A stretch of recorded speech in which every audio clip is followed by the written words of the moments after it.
Hello, everyone, and welcome to another episode of the SALTovation podcast. Today, we are lucky to have Helen Hecht with us. Helen is Uniformity Counsel at the Multistate Tax Commission and will be able to give us some insight as to how the MTC works towards its mission, which is to achieve fairness by promoting compliance and consistent tax policy and practice, and to preserve the sovereignty of state and local governments over their tax systems. Helen, thank you so much for being here with us today. Thank you for having me. And of course, SALTovation's boss lady, Judy Vorndran. Hi, Judy. Hello, all. So, Helen, we love to know from all of our guests the path that brought them to their current position. So can you please share with us the progression of your career and how you ended up at the MTC? Well, so I started out 100 years ago in this field. Actually. You look great. You're probably a vampire. It seems like it. I was a accounting student at New Mexico University, and I was in my junior year, and the New Mexico Tax Department had a great paid internship program.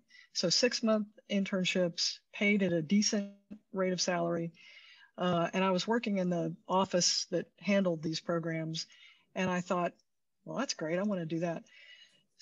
So I wasn't sure I wanted to be an accountant, actually. So I thought this will help me figure that out. So I did this first 6-month internship, and then I liked it so much that I went back and did a second one. So it took me a year longer to graduate as a result. But it really confirmed, one, that accounting was probably the right major for me. And when I graduated finally, I went to work at the tax department. They were, not only did they have this really progressive internship program, but they had a program back then that would pay you to get your degree. So I wanted to get my master's degree in accounting. And so they would pay your salary and benefits while you went to school and finished your degree. And then you had to work a certain amount of time after that for the tax department. You had to sign an agreement that you would do that. So I actually got my master's degree that way. And they had, at that time, also a really good program that they were trying to professionalize their audit staff. This was something that they had been working on for a number of years. And so another cool thing that I got to do was I wanted to get my CPA license, and to get that in New Mexico, I needed a year's worth of experience, and it had to be actually working in the audit practice of a firm that did financial audits. So I couldn't get it while working at the tax department. So they let me have a year off, essentially, to go get my my CPA certification requirements met. And I brought all that experience back and worked within the tax department with a number of other people to try and professionalize the audit function within it was the New Mexico Taxation Remedy Department at that time. So this was the 1980s. And I could not have gotten that experience, I think, anyplace else. I tell people today that there's a downside working for government because it doesn't pay as much, but there's a huge upside in that you get to do all kinds of things that you wouldn't get to do typically, especially at that stage of your career. Mm-hmm. I left eventually to go to back into private practice at KPMG. So I went back to the firm that I had worked for to get my experience, and then worked there for a while and decided I wanted to go to law school. So I was not a traditional law student. I was what they call a non-traditional law student, meaning that I didn't go right after Me too. I graduated. I worked a couple of years as well. Did you really? Yeah, I did. Really? I was like, okay, is this it? I'm going to go to law school. Yeah. I just needed to pivot. And yeah, so I was an older student, which is kind of challenging, if you know what I'm saying. I know exactly what you're saying. Well, I went to CU Boulder, and it was too poor for the Walnut Brewery and too old for the Walrus. And I'm like, I'm just in this tweener space of like, I'm just not that 22-year-old, going to law school. Yeah. Yes. Yeah. No, and in some ways, I'm glad that I waited. Me personally, I'm glad I waited because I got a lot more out of it than I think I would have gotten at the age of 22. Yes. Plus, I knew what I wanted to do with it. I knew being in the tax field, I said, I really want this experience, this expertise that I don't have as an accountant. So I decided that that was a real add-on to what I was already doing. It wasn't sort of like okay, I'm going to change everything I'm doing. So I really enjoyed it because I could sort of take away from the classes that I think other students were struggling to go, why is this relevant? I could sort of take away a little bit better from the classes what was going to be relevant to me. Except you're studying criminal law and constitutional law, which is relevant, and then property law, and a lot of things that are non-tax related. To this day, I am shocked to this day how much that has helped me, though. But the one thing they don't teach at law school, I think very well, at least the one I went to, and from what I can tell, this is why we have LLM programs in the tax field, is because they don't teach statutory law very well. And of course, all tax law is statutory law. Yeah. And so that's a good point. It's like, you're learning about the 19th or the 18th century, and you're learning about the Constitution, but you're not learning about how, legislatures and Congress make tax law and how to interpret it and apply it. You don't really learn how to be an actual lawyer. You learn how to think. That's right. 3 years. Yeah, that's right. That's what, and they tell you that. Yes, that's exactly. Yeah. But anyway, so then after law school, I got a job here at a local firm, this here in Albuquerque, and went to continue to practice in the state and local tax field, but also got some experience practicing in court. And I decided I liked that a little bit, but wasn't exactly, I missed tax administration. So after about 5 years of doing that, a man I know, Jim Eads, who had been the executive director of the New Mexico Tax Research Institute here in New Mexico, which is a great organization. I highly recommend it. He was then the executive director of the Federation of Tax Administrators, and that's a sister organization to the MTC. Mm-hmm. The FTA is a membership organization for all the states, and every state is a member, and it's not a policy organization. It's not really an organization that does the kind of work that we do or that Streamline does, but they bring states together to sort of share information and to work together. So that organization is based in DC, and I started to work there remotely. That was my first experience ever working remotely. When technology was awesome. Right. Didn't know how much that would come in handy eventually. But so I did that for about 5 years. And then the general counsel job at the MTC came open. And that's how I got to the MTC. Shirley Sicilian, my predecessor, had left to go to KPMG. Yes, I remember when she did that. Yeah, at that time, the MTC was facing some challenges, mainly lawsuits challenging whether or not they should continue to exist in the form that they exist. It was putting a lot of pressure on states to decide whether they were going to stick with us. And we were having to defend the organization against these lawsuits. And so I thought, what better time to go be the general counsel of an organization when it's facing this potentially existential crisis.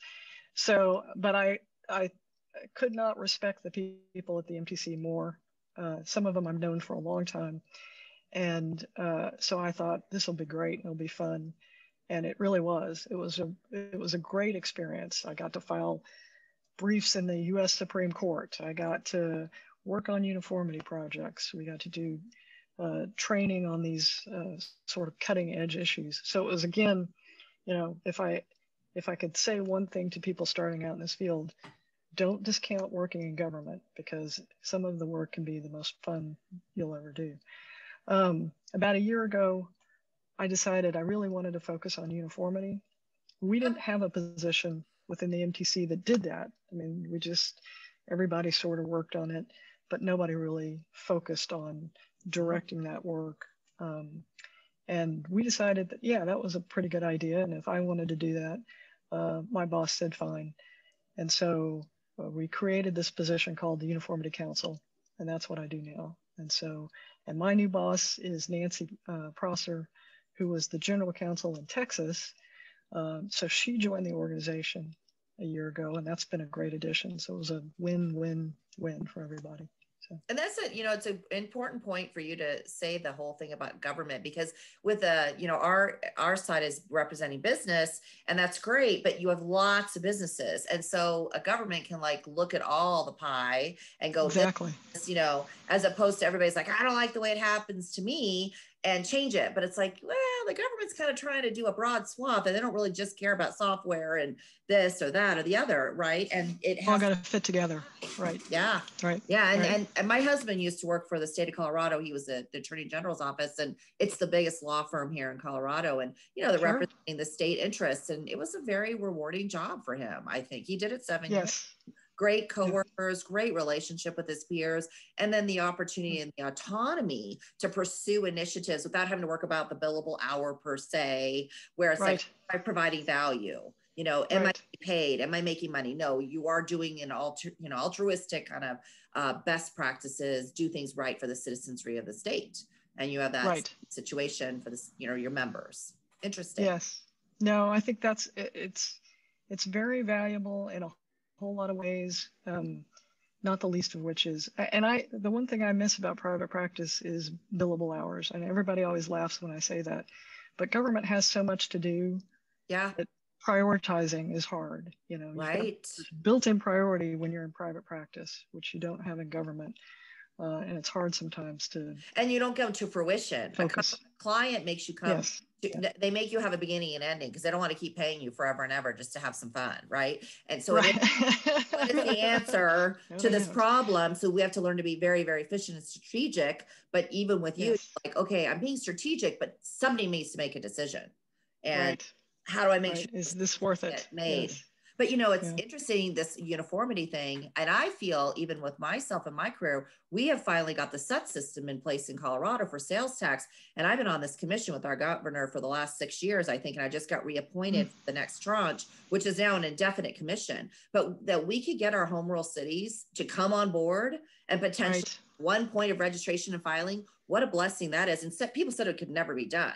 And so what I'm thinking you're trying to do is say, we can do this. There is more information. There is technology. We could create more parity amongst the states. And if we could do that, how much better would that be for taxpayers? Like maybe the cusp of this, given technology, given data, given information, that we can do more. Now, maybe bill out to fire more places, but it will be easier, right? No, technology is a huge tool for everybody. We would not be where we are today if it weren't for the advances in technology. Absolutely. What do you mean? We're talking and we're gonna push our we're gonna record our conversation and we're gonna put it out into the ether, the ethos, and hopefully more. Someone might find it in England. Who knows? Right? Yeah. Exactly. No, I just got a call actually to connect with somebody from an international organization in France. At a meeting, and it was hilarious. I'm looking at his calendar this morning. I'm like, 1 a.m. because it translates to my time zone. I'm like, I don't think I'm gonna do this call at 1 a.m. Yeah, good luck. I know. But because we're dealing with people internationally and nationally, because the world is opener. Technology. Yes. So of course people want to sell to Americans because we like to buy stuff. Yes, exactly. Yes, we do. Then Helen, can you just give us a high level overview of what the MTC is, and kind of what its purpose is? Sure. So I mentioned the Federation of Tax Administrators, where I worked previously. So the Federation of Tax Administrators was around back in the 1920s. It started really when states began to tax fuel. So fuel was the first big excise tax. And of course, fuel gets used in multi-state uses. Obviously, it's used in vehicles and things that are moving around. So that was the first time that the state said, we're going to have to cooperate to make this work, because now we're all taxing the same thing, and there's going to be overlap. So that was an organization that, as state taxation developed, and you had the sales and use taxes coming online, and then you had income taxes coming online.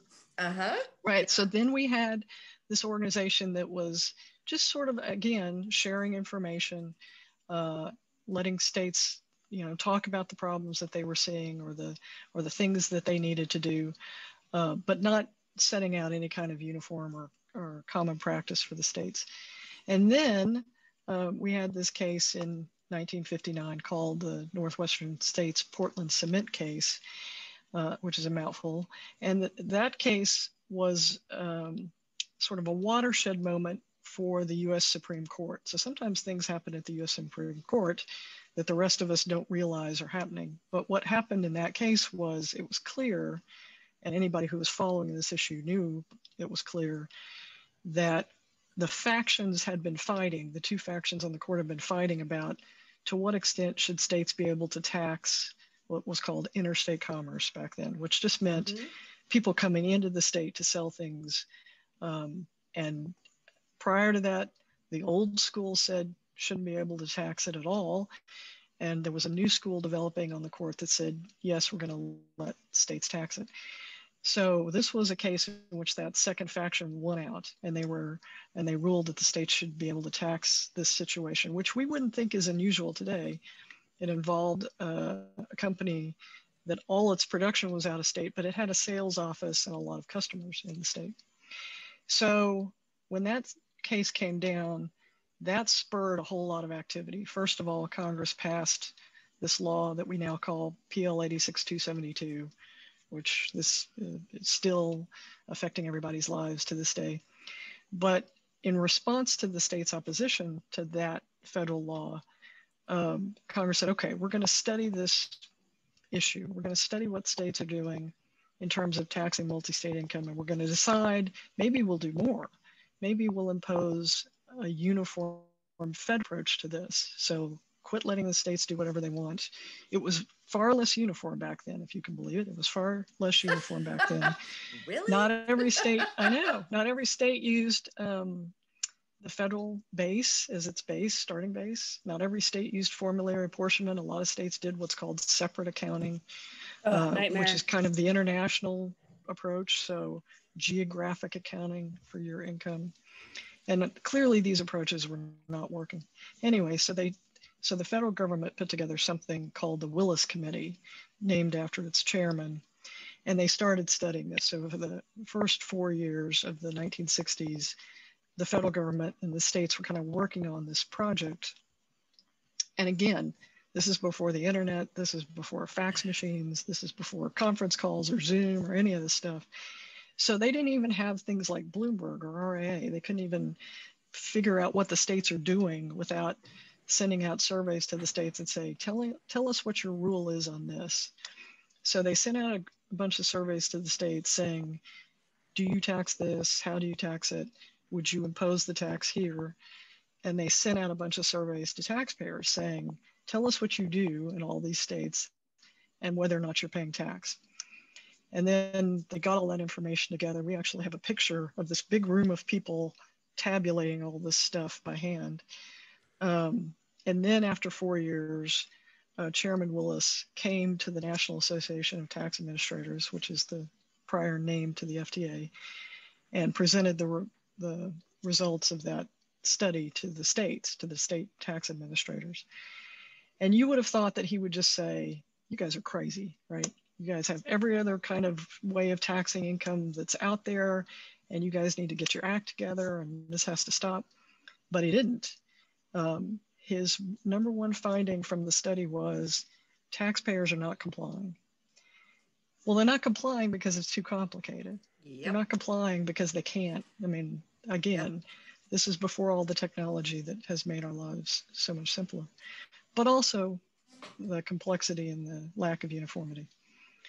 And I think the state tax administrators generally went away from that meeting saying, yeah, we get it. We get it. This is not working. So then what do? Well, the Willis Committee said, let's have a uniform federal law. And let's just have a uniform federal apportionment law that will work for everybody, and we'll make all the rules. But you can't do that without an administrative agency at the federal level. So who are we going to give that authority to? They said, well, let's give it to the IRS. And business community, which had been sort of, yes, let's do this, went, wait a second. Now you're going to have this giant federal agency that is probably going to be more responsive to the states when everything is said and done. and they're going to be controlling all of the apportionment, the income tax reporting for the states. Maybe we don't want that. Maybe we kind of like the fact that we can go to the state that we're in and say, change this rule for us, even though it's not uniform, make this change for us. So now there's no more cohesive support for this. So the second idea was, let's let the states band together themselves and see what they can do in terms of creating more uniformity. So not have the federal government do anything or take on this whole area, but let's let the states see if they can voluntarily cooperate to create a better system. So enter the Multistate Tax Commission. And that was an idea that had been floating around for a while, but how do you do it? And the states ended up agreeing that the best way to do this is through an agreement that says we're going to fund this organization, we're going to support it, we're going to provide resources to it, but it's not going to have any ultimate authority. So that was sort of the compromise that they agreed to back in the day. So 1967, we got enough compact members to kick off the organization.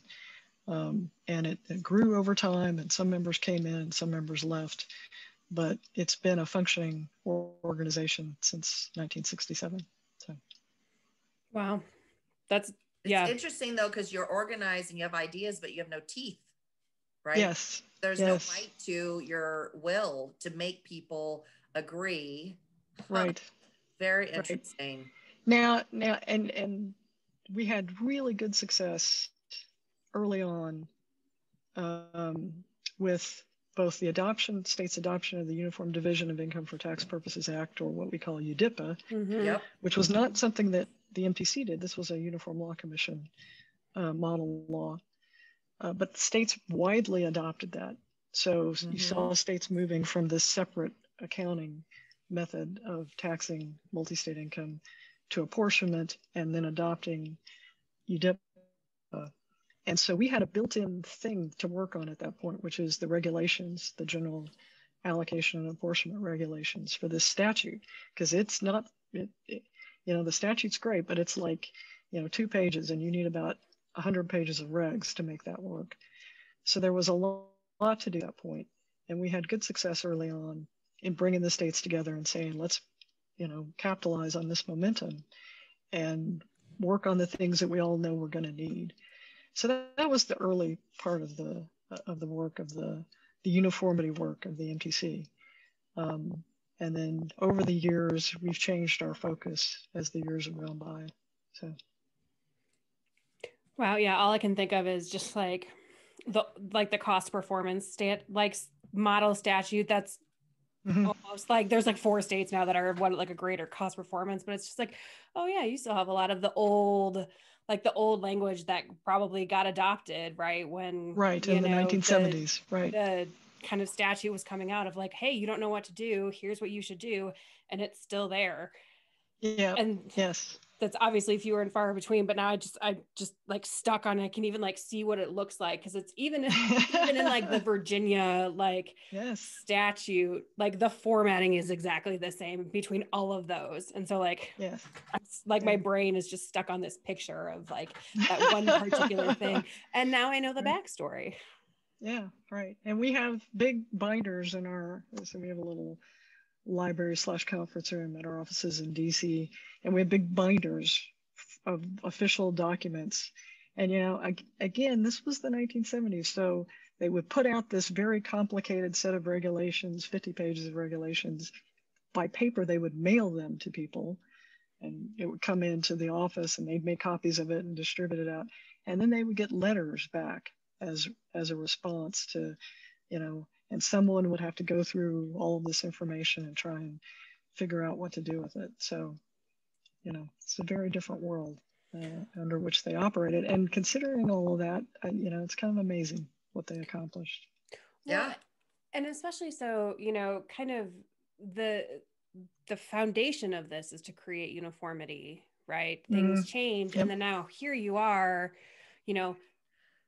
fast forward 65 years later, such that or not that my math is off, but anyway, you know, that No, fast that's forward right. to 2 You're years right. ago, Yeah. you know, that now you are titled Uniformity Counsel. So then what are you doing now as like Uniformity Counsel? And why isn't it uniform? Why do you have something to do? Yes, well, lawmakers, in short.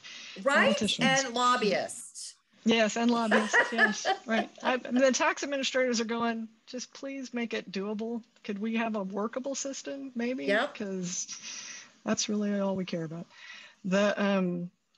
So why Uniformity Counsel? So we've gone through these phases.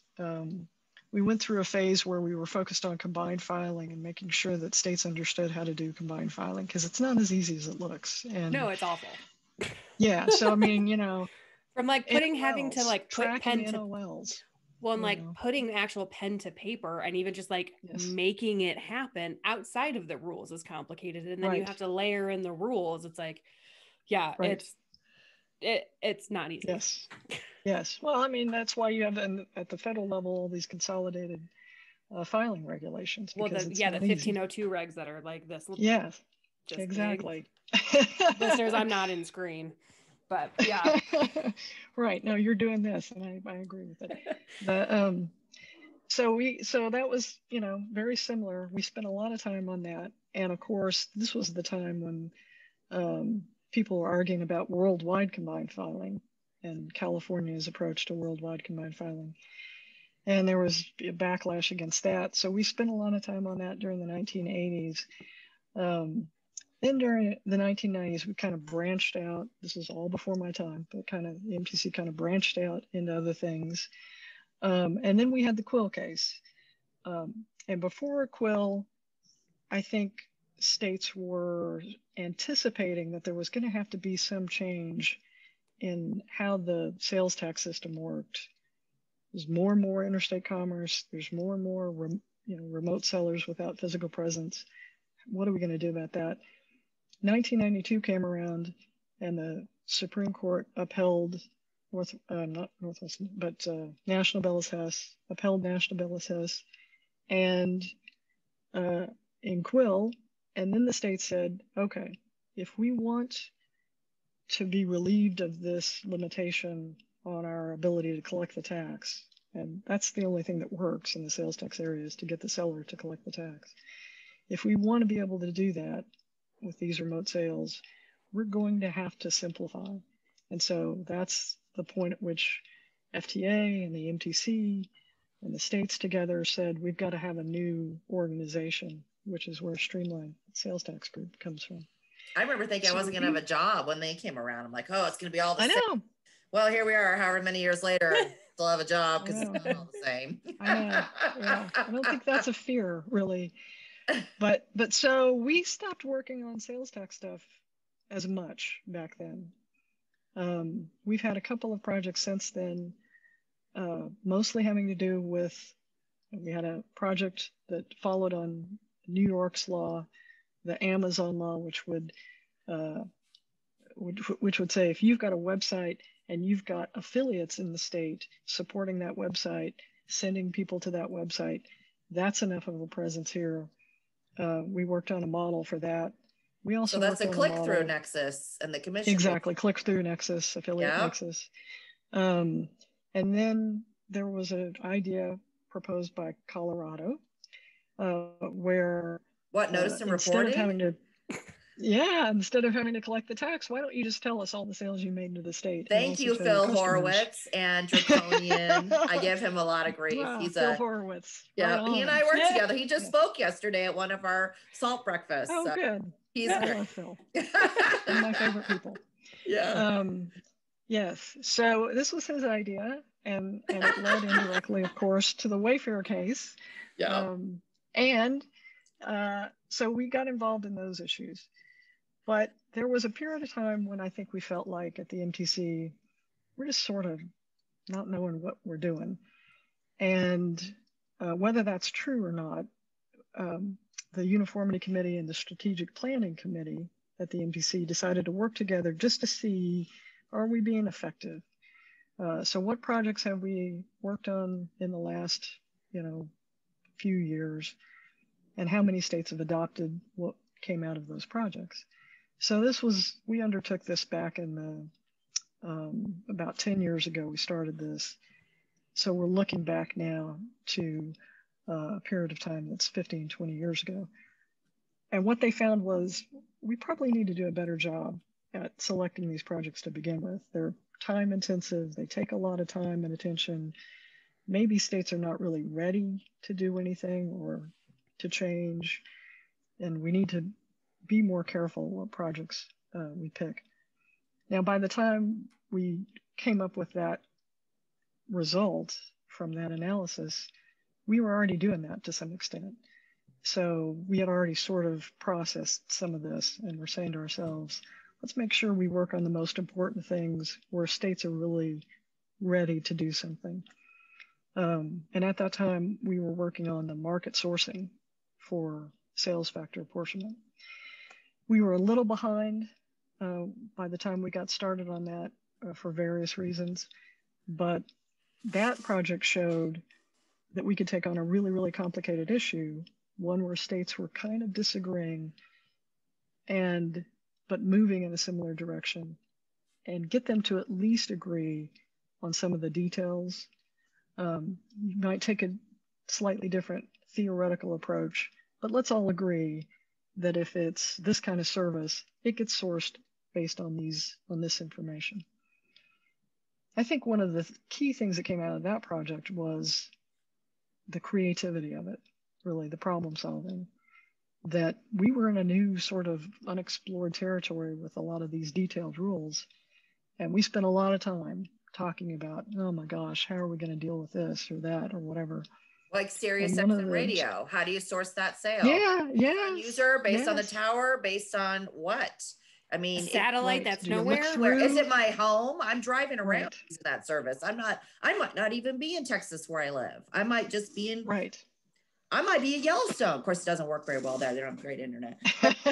Great cell service there. But regardless, I mean, that is such a crazy thing because technology is interspersed and sourced, and the Goldberg versus Sweet cases and all that for telecommunications. I mean, it could be anywhere because it's mobile. Right. So when you say project, are you saying, Helen, that you guys kind of assimilate all the laws and then go, this is how one state's doing it versus this is how another state's doing it, and they're interpreting this exact same fact? This is some disparity here because they're not interpreting this exact same language the same way, and it's creating an uneven result to taxpayers? Well, so every project is a little different. Sure. And what this strategic planning study showed us is if what you're describing, the situation you're describing, is typically the situation in which we may be the least effective at uniformity. So let's say we've got a problem. Every state faces that problem, and every state has already come up with their own solution to it. Right. And it works for them, and they've just, it's in the forms, and it's in the instructions, and it's in the technology, it's in the system. And to undo all that and adopt a different approach just to make it more uniform, it's not going to happen. But if we can say, but it is that kind of problem, by the way, is something that technology is often useful for. Because if you've already got a definitive, clear approach to it, even if 50 states differ, maybe that's a solution, or maybe that's a problem looking for a technology solution rather than uniformity. All we know is it's just harder sometimes to get states to change that because, and what will move them in that direction is if the technology works better if you do it this way versus that way. So what we've seen is for some things, states will say, oh, well, if it costs us less to implement this technology and do it this way, then we'll change our approach because it's worth doing. But if we're just trying to say, well, we're going to pick a uniform approach and 30 of us are going to have to change the approach we're using, that's a lot to ask. So technology is probably the first tool that states will reach for. So is that like working in lockstep with the software programs that do tax returns, like the Ghost? Oh boy, yes. So they're collectively working together to say, how can you modify the inputs to this to get the right result in my state. Yes, I think more and more we're seeing Finnegan and all that. So they're really hoping the technology. Yeah, more and more we're seeing to bend our rules. You know, this approach takes this data set, and it's very complicated and subject to all kinds of problems. Whereas this approach takes this data set and only 2 steps, and it's much easier to do. States will say, okay, now you've convinced us it's worth moving to this more uniform approach. I would just like to know how the states are going to administer like a digital tax on advertising when that's, you know, but I'm like, come on. I mean, advertising's everywhere. It's just citizen based. I mean, I looked at that ad. I mean, how the heck are you going to tax that? So that should be an interesting pivot, because what I find with the, you know, everybody knows where the money's coming from, but they don't know how it's coming exactly through their invoicing process, if that makes sense. So like, you interacted with my ad, you clicked on it and booked a room. I get paid on the come for that room, right? And that comes back to me. But that room was used in Texas. You looked at it, well, you're in New Mexico. So, okay, where do you source that sale? So, yeah, I think that's a great example. No, that's a great example, because sometimes it's a choice between 2 states, and sometimes it's a choice between 3 or 4 states in terms of sourcing, well, which makes it really complicated. And it's funny kind of with like, you know, the market sourcing stuff is there's a simple concept of benefit, right? But then, where is it, and who actually is the ultimate benefactor of a coupon, right? Like a digital coupon. Is it someone selling cereal? Is it the consumer who gets the $1 off that cereal, you know, or is it the company who's helping connect the consumer with the cereal brand? So who's the ultimate, who gets, who's, and then the cereal gets bought at a grocery store or whatever. That's true. So that's not even no one is the buyer, the seller of that. That's not the manufacturer. That's not the buyer. That's a grocery store. So how many times are we going to count the same receipt? That's another thing that I think is kind of an interesting issue. Yeah, no, I think, you know, digital advertising, one of the things that's true about it is that it's a B2B sale, right? I mean, but there are, I will say this, sometimes these problems are, if you go into the details, you lose the forest for the trees kind of a situation. So you're always trying to fit this slightly squarish peg into a round hole, and maybe it almost fits, and you keep trying to do that, versus backing up and saying, okay, what's the whole point of this tax? Why do we do it this way? You know, one of the things, for example, that you find in the sales tax area, one of the difficulties is sellers having to charge the tax on each transaction, right? So this is something that was brought home to me when we did the work on the sales factor, market sourcing on sales factor. You can say something in a situation where it's just too complicated to do exact sourcing. When it comes to the sales factor, you can say, get close, you know, use a reasonable estimate. It doesn't matter that it's exactly right.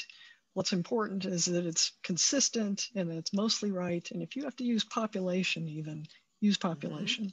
If you're doing this everywhere, then that's probably close enough. Whereas that's really hard to implement in the sales tax area, because we've got this traditional view that it's got to be charged transaction by transaction. So sometimes you just have to stop and say, quit trying to fit the square peg into the round hole, and let's figure out, is there a different way to do this? And why are we trying to do it? And for that, sometimes, I know this is counterintuitive, but for that, sometimes you have to slow everything down, right? So states are saying, hey, let's do this digital ad tax. Well, wait a second. Why are you doing that? And what is that? Maybe that is the right approach.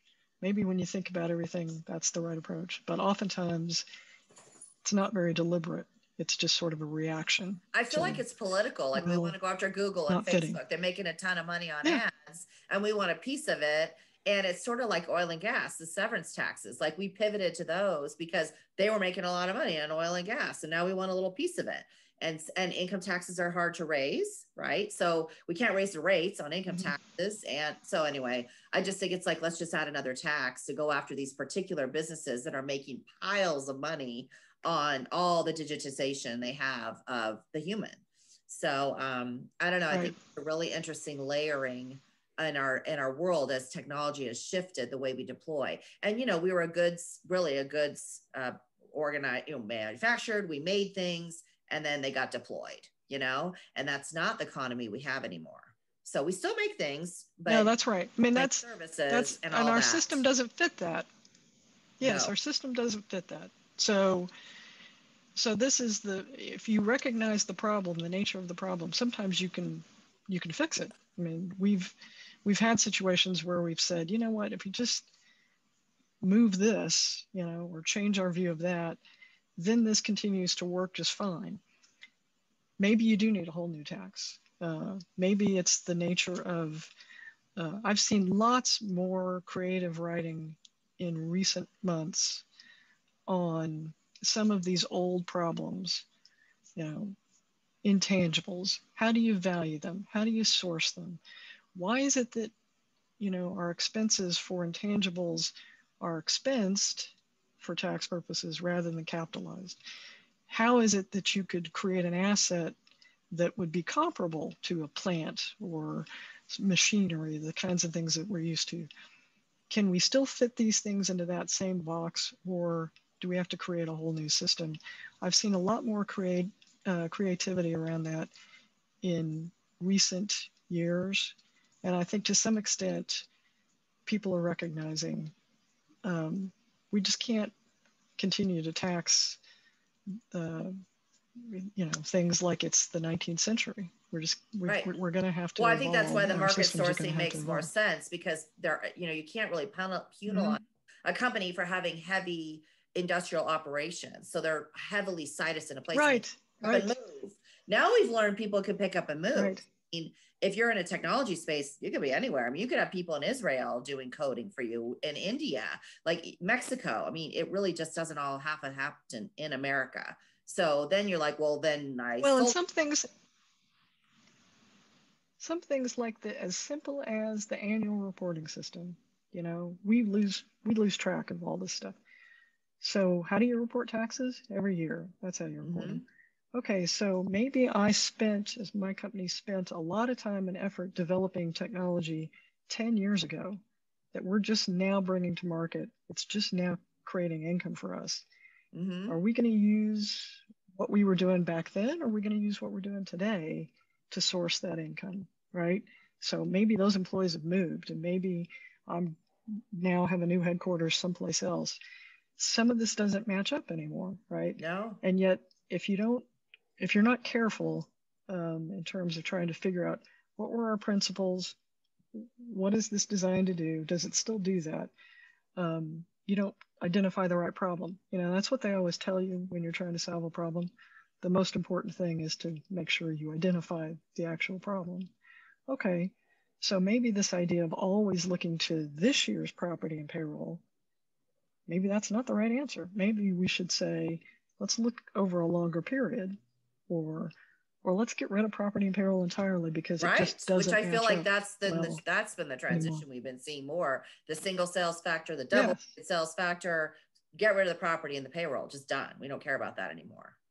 Yes. I've never actually felt that nexus created by a remote employee, one employee in a state, is a fair measure of an income tax filing. I've just always found that to be quite troubling, because that's convenience. That has nothing to market.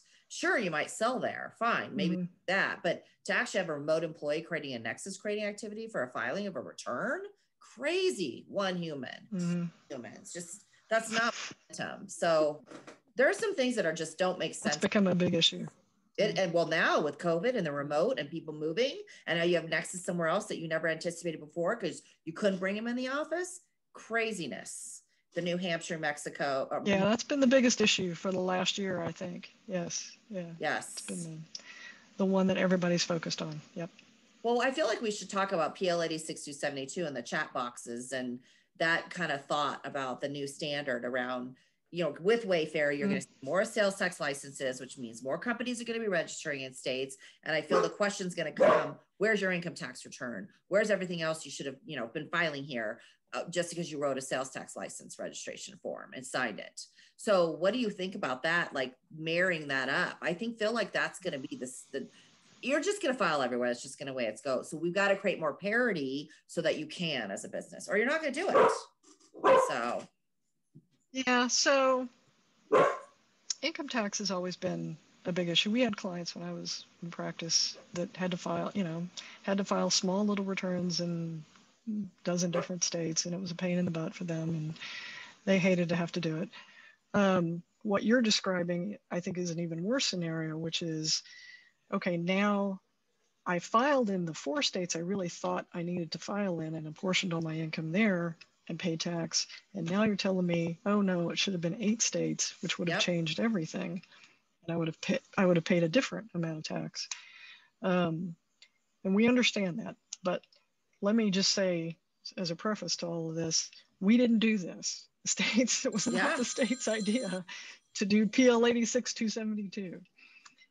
In terms of laws, not the greatest. And we always start these discussions by saying it was designed to be temporary, not because it still is. It's been with us for these 65 years, but they didn't think that hard about it. If they had, I guarantee you, would it have been limited to tangible personal property? Probably not, but it is. Would it have drawn the lines where it drew them? Maybe not. But despite that, has Congress ever come back and done anything to that law? No. Nope. This is the problem with federal law often, especially in these areas where they're not used to having to revisit. There's no infrastructure around this. They don't have, the Joint Committee on Taxation that's always studying federal taxes, they don't care about PL 86-272. They don't care about issues like this. There's no administrative agency. You can't issue regs. There's nobody coming back to Congress. Even the states, right, are just going, I guess we have to live with this. They did it in 1959, and we're just stuck with it for the rest of eternity. So that's where we all are. We're sort of all in the same boat. And then the question is, should we, even though we can't issue binding regulations, should the states at least telegraph, here's what our position is going to be. So the risks you're taking, you can calibrate those risks. If you're a seller that may fall into this category, here's the position we're going to take. I don't see a real downside to that. I really don't, because it's still going to be up to the courts to decide. All of these issues are up to the courts to decide. Still going to be up to them to say, is this the right interpretation of that federal statute? But at least ahead of time. Now, saying that, I would also say from the state standpoint, they want to make sure, again, that it's administrable. If we draw the line in some weird area and nobody can tell when you've crossed that line, that's not going to work very well. So from our standpoint, it's just saying, should we draw the line here or here or here? And how is that going to affect everybody? For every seller that says, look, I was protected by this law, or at least I thought I was, and now you're telling me I'm not, and I don't like that. There are sellers who say, well, I was never protected by it, and I don't think it's fair necessarily that you were. So we have to balance all of those considerations. But again, I think the number one most important thing is that if you draw the line, everybody agrees. We know where that line is, it's clear, and we can tell when somebody has stepped over it. Now, having said all that, go ahead. No, go ahead. Well, I was just going to say the Joint Budget Committee, I can't tell you how many of my clients have said to me, the federal government needs to act. The federal government needs to act. And, we went I remember tracking the history of the federal actions around the Wayfair issue, which of course went to the Supreme Court because they couldn't figure out what to do. Right. They just sat there and talked about it and said it's a problem and we need a small business exception. And they took action for like 15, 20 years. You're like, the federal government's not going to act. Okay. Get over it, taxpayers. Right. They're not going to override. And then here's the Supreme Court making a decision. Done. Everything's so here's an unusual situation in which we have a solution. The MTC has a solution. And states are starting to look at it. And that is our Okay. factor presence nexus standard. Yes. So just kind of like South Dakota, who said to the court, it's not that we just want to tax everybody. We'll create a standard. It'll be a bright line standard. It'll just work better than physical presence. We have a standard we think works a lot better than PL 86272. And we've been promoting that as the MTC for over 20 years, this factor presence, you know, $500,000 of sales, $50,000 of property, $50,000 of payroll. Change the numbers if you want to change the numbers. Raise them, time to inflation. But that's a much better standard. One, because taxpayers are going to compute that information anyway. You know, they have that. They know I've got to figure out where my sales are. I've got to figure out where my property is. So they've got it. Two, if you don't have those things, you're not going to owe very much tax anyway. So why try to tax people under those amounts? States don't want to do that. And three, it's just a much clearer, brighter line than PL 86272 has turned out to be in the context of this new digital economy, right? Yes. It worked great when everything was physical, not so much anymore. Well, and it's also the creativity around sales. I mean, we have a client that does like, they'll do CPE kind of classes for their, for free about their products. And they go after the community that would sell them or buy them from them, you know? So that exceeds PL 86272, but it's really just a marketing ploy to say, hey, we'll get you to come listen to a pitch about our products and how to use it. And we'll give you this little extra accreditation, whatever the word. Accreditation. Accreditation, there's the word, that you will participate and you're incentivized to come because you get a double whammy. You've got to get that. And you want to learn about this product, have a nice lunch. Nope. PL 86272 overridden. Or let's let this person come into the company and they're an R&D guy, and guess what? That's not a PL 86272 approved, and now you have to file a tax return there. So I hear you there, although that would probably exceed 50,000 a payroll, so you'd have a duty anyway. But there's some things where it'd be nice if we saw a little bit more standardization in the marriage of that. We do have clients though that are filing all these sales tax returns, and then they have to file like 50 cents a tax in a jurisdiction, and it costs them more money to create that tax return than it does to actually give the government the tax. I mean, because it's time intensive to create these tax returns across our nation. Oh, sure. Well, and that was like the whole intention. Right. No, that was the whole intention of the factor presence standard, was to say, we know how this tax gets calculated. You can have a gajillion dollars of income, but if you've only got 0.01% of that income in a state, and then you multiply that times the tax rate, you're not going to owe very much. You know, even if you're making a gajillion dollars of income, your profit margin, whatever, all of those things go into the calculation of the tax. And we can set a standard that ensures that people are not going to get away with filing taxes everywhere, and reduce the cost of compliance that you're talking about. And then avoid the digital ad taxes and stop creating new taxes, because you're actually getting all the taxes from everybody else. I kind of wonder though, you know, I've been reading different things that saying the state's coffers aren't as low as we thought, despite COVID. And I wonder if that's Wayfair. I wonder what it is that's creating this money. No, I think the timing could not have been better. The timing of Wayfair, given everything else, could not have been better. Those states, for the most part, with a few minor exceptions, that had already expanded their sales tax to include, especially the marketplace sales, saw huge, you know, that the revenue that came in from that offset the revenue that was not coming in from restaurants and some other businesses that suffered during the pandemic. But also, I think the fact that consumption continued to create income and jobs and other things during that period of time. So, I mean, I don't know that it would have turned out this way had it not been for the ability of both the market to respond, such as it did, and the tax system to respond to it. But what I was going to say about the factor presence nexus standard is we still very much support that. And I think if effort was put into getting that enacted at the state level, I think there'd be a lot of states that would be receptive to it. So why Maine haven't just we passed got it. in there despite that? And now we're going off of these PIDs to add digital taxes, and like Nevada adding their commerce tax, which is now 6 years late. Gross receipts taxes. What are we doing here?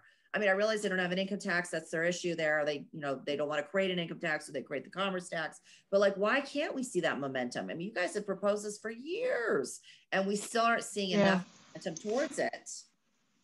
Well, that was interesting because Maryland doesn't have combined filing. And so, and even states that do adopt combined filing, if they don't do it the right way, are not going to see some of this income that is right now not being taxed, or at least they're not taxing it, are not going to see that income.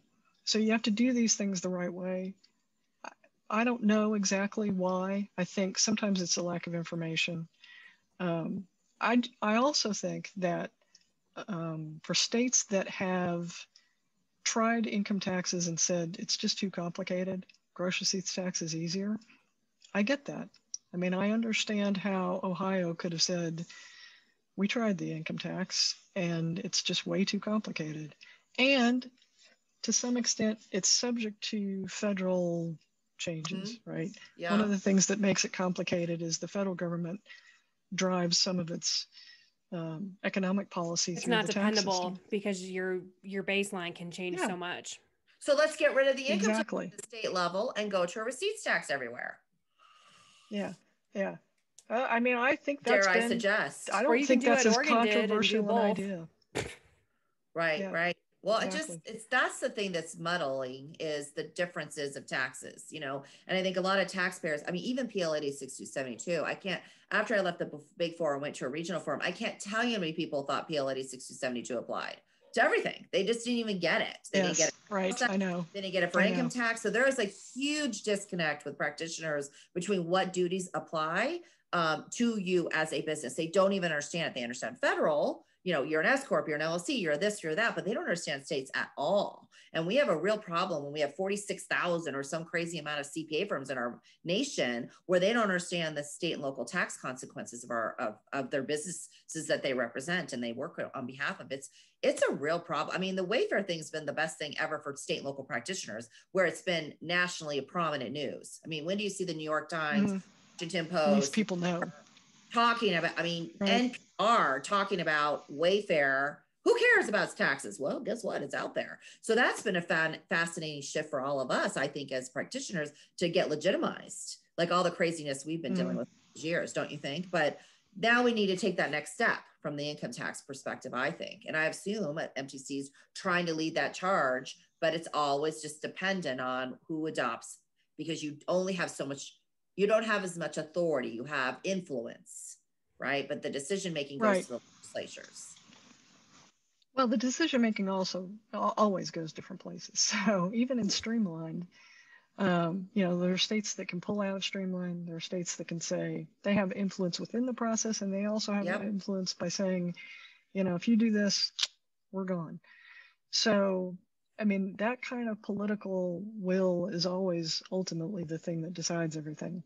Yeah. But the big trend is probably in the sense that states are going to have to start collaborating more.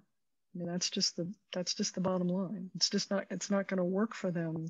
We're kind of back to where we were, when I described the situation in the early 1960s, where Chairman Willis goes to the commissioners and says, people are not complying.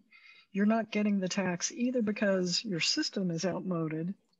Today it's really that is the problem. The system is not designed to handle these kinds of things.